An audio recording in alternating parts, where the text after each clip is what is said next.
Hello friends, आज की हमारी स्टोरी है अकेलापन। अमरनाथ जी बहुत परेशान थे। 2 महीने बाद बेटी राधिका की शादी थी और भी तक कुछ भी इंतज़ाम नहीं हुआ था। राधिका की माँ को गुजरे 2 साल हो गए थे।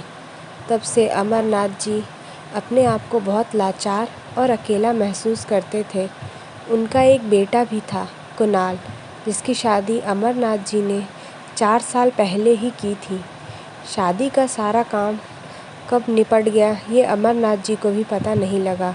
उन्होंने केवल पैसे का इंतज़ाम किया और बाकी सारा काम उनकी पत्नी शारदा जी ने संभाल लिया था।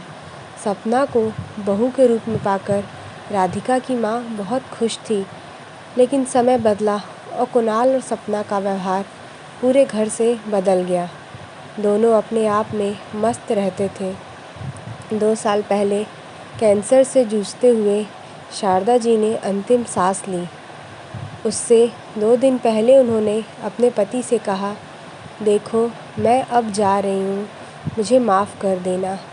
आपको अब अपना ध्यान खुद रखना होगा।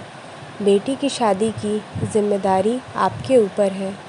बहू बेटे से ज़्यादा उम्मीद मत रखना। अमरनाथ जी बोले, शारदा, तुम्हारे बगैर ये सब कैसे होगा? मुझे तो इस सब की कुछ समझ ही नहीं है। शारदा जी की आंखों में आंसू बह रहे थे, जैसे सब कुछ अधूरा छूटा जा रहा था। फिर उन्होंने जल्दी से अपने आंसू पोंछते हुए कहा, मैं कहीं नहीं जा रही हूँ, हमेशा तुम्हारे साथ रहूँगी। और राधिका बिल्कुल मेरी परछाई है, वो सब कुछ संभाल लेगी। बहू पर ज़्यादा गुस्सा मत करना, बच्ची है अभी, धीरे धीरे सब समझ जाएगी। अमरनाथ जी आंखों में आंसू रोके शारदा जी की सारी बातें सुन रहे थे, लेकिन उन्हें पता था कि अब जीवन उन्हें जीवन साथी के बगैर ही काटना है। आज शारदा जी को गए 2 साल हो गए। इस बीच जीवन में इतना कुछ बदल गया जिसकी उन्होंने कल्पना भी नहीं की थी। बेटे बहू ने किनारा कर लिया था। वे अब अलग फ्लैट में रहते थे। बेटी की शादी की चिंता में अमरनाथ जी बहुत कमज़ोर हो गए थे। वे जो दुकान चलाते थे वहाँ अब मॉल बन गया था, इसलिए उन्हें घर बैठना पड़ा। अब और कुछ करने की हिम्मत उनमें नहीं थी। जो जीवन भर जोड़ा था उससे बिटिया की शादी करना चाहते थे। बेटी जॉब करती थी, उसी से घर खर्च चलता था। राधिका अपने पापा का बहुत ध्यान रखती थी, लेकिन वो काम में इतनी व्यस्त रहती थी कि उसे घर आकर भी ऑफिस का काम करना पड़ता था। इसलिए दोनों टाइम का खाना नाश्ता अमरनाथ जी को ही बनाना पड़ता था। राधिका की शादी पक्की करके अमरनाथ जी को बहुत खुशी हो रही थी। वे घंटों अकेले शारदा जी की फ़ोटो के सामने बैठकर उनसे बात करने की कोशिश करते रहते थे, अपनी खुशी बताते थे। साथ ही उन्हें ये दुख भी था कि बेटी के हाथ पीले करके ही वे अकेले रह जाएंगे।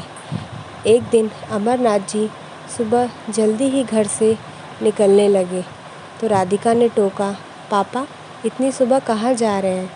नाश्ता भी नहीं किया आपने। रुको, मैं नाश्ता बनाती हूँ। अमरनाथ जी बोले, बेटी, आज तो संडे है, तू आराम से नाश्ता बना लेना, मुझे ज़रूरी काम है। तेरी शादी की तैयारियां करने ही जा रहा हूँ। आज तू नाश्ता और खाना बना लेना, दोपहर को मिलते हैं।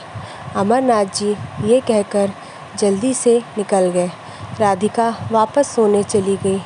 अमरनाथ जी ऑटो से एक बिल्डिंग में पहुंच गए। वहां एक फ्लैट के सामने उन्होंने डोरबेल बजाई। सामने उनकी बहू सपना खड़ी थी। ओह पापा जी, आप यहाँ कैसे? आपको यहाँ का पता कैसे मिला? अमरनाथ जी खून का घूंट पीकर भी चुप रहे, क्योंकि उन्होंने शारदा जी को वचन दिया था कि अब वे बहू बेटे से कभी कुछ नहीं कहेंगे। सपना ने अंदर जाते हुए कहा, कुणाल, तुम्हारे पापा आए हैं। कुणाल बाहर आया। अरे पापा, आप अंदर आइए ना, क्या बात है? सब ठीक है ना? अमरनाथ जी उसके साथ अंदर आ गए। बेटा, राधिका का रिश्ता पक्का कर दिया है। शादी में अब सिर्फ 1 महीना बचा है। मैं चाहता हूँ कि तुम दोनों पहले से घर आकर सारा काम संभाल लो। मैं अकेला पड़ गया हूँ, तुम्हारी माँ भी नहीं है। बेटी की शादी में मैं कोई कसर नहीं छोड़ना चाहता हूँ।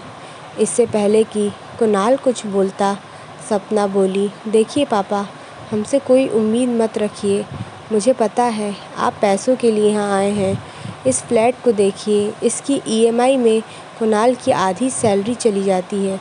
अमरनाथ जी का दिल भर आया। मन किया कि अभी यहाँ से उठकर चले जाएं, लेकिन उन्होंने कहा, नहीं नहीं बहू, पैसों की ज़रूरत नहीं है, बस जिम्मेदारी उठाने की बात है। तुम दोनों आओगे तो घर भरा भरा लगेगा। मैंने सब इंतज़ाम कर लिया है, लेकिन अगर लड़की का भाई नहीं होगा तो लोग बातें बनाएंगे। कुणाल बोला, पापा आप चिंता ना करें, हम 1 सप्ताह पहले ही आ जाएंगे। सपना ने गुस्से में कहा, तुम्हें जाना हो तो चले जाना, मैं कहीं नहीं जाने वाली हूँ, ना 1 सप्ताह पहले न शादी के दिन। अमरनाथ जी की आखिरी उम्मीद भी टूट गई, क्योंकि उन्हें पता था कि कुणाल सपना के बगैर नहीं आएगा। वे चुपचाप उठकर चल दिए। कुणाल ने बस इतना कहा, पापा आप चिंता ना करें, मैं इसे किसी तरह मना लूँगा।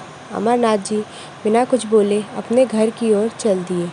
घर पहुंचकर देखा तो राधिका उनका खाने पर इंतज़ार कर रही थी। वे न चाहते हुए भी अपने आंसू रोक नहीं पाए और राधिका के सामने फुट फुट कर रो पड़े। राधिका ने उन्हें ठंडास बंधाते हुए कहा, रहने दो पापा, भैया नहीं आते ना सैया, मैं सारा इंतज़ाम कर लूँगी, आप चिंता ना करें। अमरनाथ जी ने अपने आंसू पोंछते हुए कहा, बेटी वो बात नहीं है। दरअसल बारात आएगी, अगर लड़की का भाई ही नहीं होगा तो सब बातें बनाएंगे। मैं तो इसलिए उन्हें बुलाने गया था। राधिका उन्हें समझती रही, लेकिन अमरनाथ जी का दिल टूट गया था। वे उठे और अपने कमरे में जाकर पलंग पर लेट गए। धीरे धीरे समय बीतने लगा। अमरनाथ जी अपने कुछ दोस्तों के साथ मिलकर शादी की तैयारियों में व्यस्त हो गए। अब शादी में सिर्फ 2 दिन बचे थे। सारी तैयारियां पूरी हो गई थी। घर में मेहमान आने लगे थे। रात के समय राधिका ने अमरनाथ जी से कहा, पापा मैंने आपके लिए किसी से बात की है, आपकी हेल्प के लिए, किसी को रखने के लिए। वो आपके साथ ही रहेंगे। खाना बनाने, कपड़े धोने से लेकर घर की सफाई सब करेंगे। उसकी सैलरी मैं दे दूँगी, आप चिंता ना करें। अमरनाथ जी बोले, बेटी अब मुझे किसी बंधन में नहीं बंधना, मेरे लिए किसी से बात मत कर। अब मैं यहाँ से निकल जाना चाहता हूँ, अलग अलग जगह घूमना चाहता हूँ।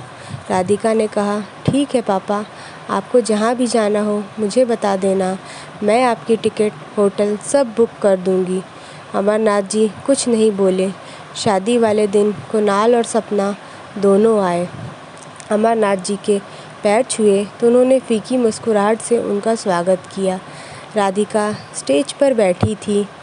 कुणाल और सपना उसके पास गए, फ़ोटो खिंचवाया और खाना खाकर जाने लगे। अमरनाथ जी उन्हें देख रहे थे। कुणाल ने जेब से एक लिफाफा निकाला और लिखने वाले को देने लगे तो अमरनाथ जी ने उसके कंधे पर हाथ रखकर कहा, बेटा इस पैसे को अपने घर की ईएमआई के लिए संभाल कर रख, हमें इसकी कोई ज़रूरत नहीं है। कुणाल और सपना दोनों गुस्से से बाहर निकल गए। बेटी की विदाई होते ही अमरनाथ जी अपने आप को बहुत हल्का महसूस करने लगे। अगले दिन तक सारे मेहमान भी विदा हो गए थे। शादी का सारा काम निपट गया था। अमरनाथ जी अब अकेले रह गए थे। एक दिन उनके दामाद राकेश और राधिका दोनों उनसे मिलने आए। राकेश ने कहा, पापा चलिए अब आप हमारे साथ रहेंगे। अमरनाथ जी, अरे नहीं बेटा, मैं बेटी के घर कैसे रह सकता हूँ। तब राकेश ने कहा, पापा हम यहाँ फ्लैट में रहते हैं और आपकी बेटी ने शादी से पहले शर्त रखी थी कि पापा हमारे साथ रहेंगे तभी शादी होगी। राधिका बोली, पापा ज़रूरी नहीं है कि आप अकेले रहें, अगर आप अकेले रहेंगे तो मैं भी सुखी नहीं रह पाऊँगी। राकेश ने कहा, पापा, हमें भी बड़ों का साथ चाहिए। आपको तो पता है मेरा परिवार गांव में रहता है। यहाँ एक ही शहर में आप अकेले रहें, यह नहीं हो सकता। हमने पहले ही प्लानिंग करके एक बड़ा फ्लैट लिया था जिससे हम सब साथ रह सकें। राकेश और राधिका ज़िद करके अमरनाथ जी को अपने साथ ले गए। अमरनाथ जी सोच रहे थे, बेटे ने छोड़ दिया और दामाद ने साथ दे दिया, ये क्या नियति है। इसीलिए हमें अपने माँ बाप का हमेशा सम्मान करते रहना चाहिए। Bye bye.